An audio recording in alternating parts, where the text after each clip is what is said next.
What is going on, guys? Welcome back to the channel, and today I'm going to be doing, I guess, a little bit of a review on J3DI, who is one of the hunters in Star Wars Hunters, and he was actually the first hunter that I unlocked myself, and so I thought I'd do kind of a review on him, talk about his pros and cons, and I guess just whether he's worth it or not, as obviously the hunters in this game are very hard to unlock at the moment, and it is kind of a big decision as to which character you unlock. So I'm essentially going to be reviewing every single hunter as I unlock them, just to let you guys know whether or not they're worth getting. Obviously there are 4 that we start off with, so I'm probably not going to bother reviewing those guys. However, I will be doing some guides on them in the future. But as for the characters that are locked from the get-go, as I unlock these guys, I'll be doing reviews on every single one. Before we get into it, if you guys are new to the channel and you are interested in some more Star Wars Hunters content, then be sure to subscribe and turn on those notifications, as 2022 is going to be a huge year for Star Wars Hunters. We're hopefully not too far away from the worldwide launch, and once that happens, we'll be going full throttle on the channel. So if you are interested in the game, then be sure to subscribe to the channel. Now, anyway, getting into the review, I'm going to just kind of go over some pros and some cons, and then just a little bit of a summary at the end. So without wasting any more time, let's get stuck into the pros for J3DI.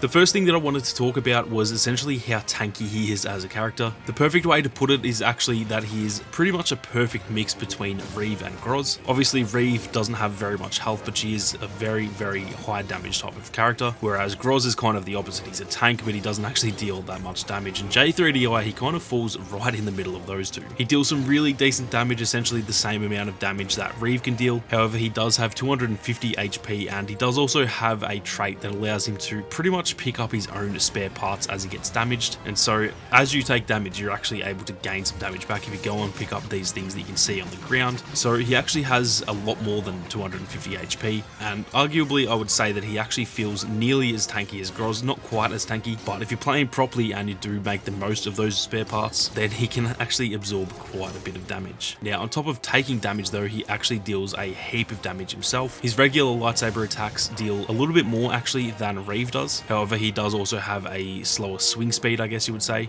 So he pretty much deals the same amount of damage over the same amount of time, but each hit itself is actually a lot more damage than Reeve does. So yeah, not only is he a tank, but he also deals a heap of damage as well, which is probably what sets him apart from Groz, as Groz can obviously take heaps and heaps of damage. However, he really isn't that strong when it comes to actually dealing damage himself. Now, I would say J3's biggest strength is probably his crowd control. He has the craziest ability, or I should say the craziest ultimate ability in the game. Granted, I haven't tried some of the other guys, and I know that some of the others like Slingshot and Nutuni, they do have some crazy ultimate abilities as well. But if you use it in the right situation, you can literally get a squad wipe with the click of one button and just standing in, you know, the same spot with J3. So he has some crazy crowd control, which is really fun as a saber hero. Obviously, being able to get up into the action and just pretty much take out the whole team in a click of a button is always going to be a very fun thing to do. Now, he also has a block in the same way that Reeve does. However, his is actually one of his abilities, whereas she just does it passively. But the difference between the two is that he can actually block melee damage as well as blaster damage. Reeve can only block damage from blasters. For example, if you're playing as J3 and you go up to,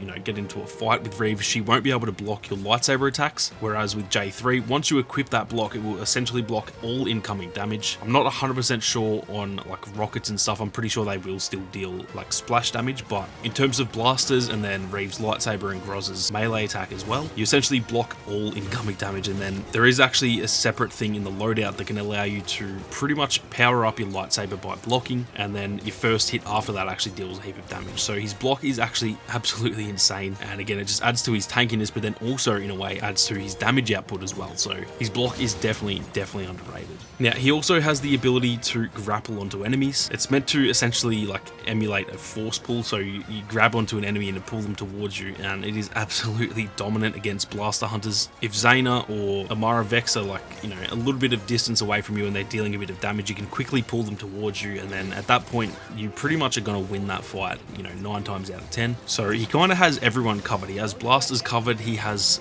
pretty much all of the melee characters covered as well, and he really doesn't have too many weaknesses compared to a lot of the other hunters in the game. Now, the final pro that I've got on this list is that he is just super fun to play. Despite all of the, you know, whether he's good or bad, he's just a hell of a lot of fun to actually play as. He's easily my most played character, and I've obviously, you know, bought him after I've played the others for so many hours, and so on top of just being a really good hunter to play, he is a lot of fun as well. Now, getting into his cons, and like I said, he doesn't really have too many weaknesses, but probably the main weakness that I can point out here is that he is relatively slow compared to pretty much all of the other hunters in the game. I think he might be faster faster than Groz, but I'm pretty sure he's slower than the rest of them. Not 100% sure on the other guys who are locked because I obviously haven't got those guys yet, but I know Slingshot and Utuni are both faster than him, so he's definitely one of the slower characters in the game. And although it doesn't matter too much, obviously as a melee hunter, he's, you know, you got to get close to enemies and you got to get into those close quarters type of battles, and if you are slower than everyone else, it can be a little bit hard at times. So that's really one of his only weaknesses. Although, like I mentioned before, the ability to block as well as the ability to actually pull enemies towards you, it does counter that a little bit. But for example, if both of those abilities have been used and they're on cooldown, then obviously it can be a little bit of a struggle.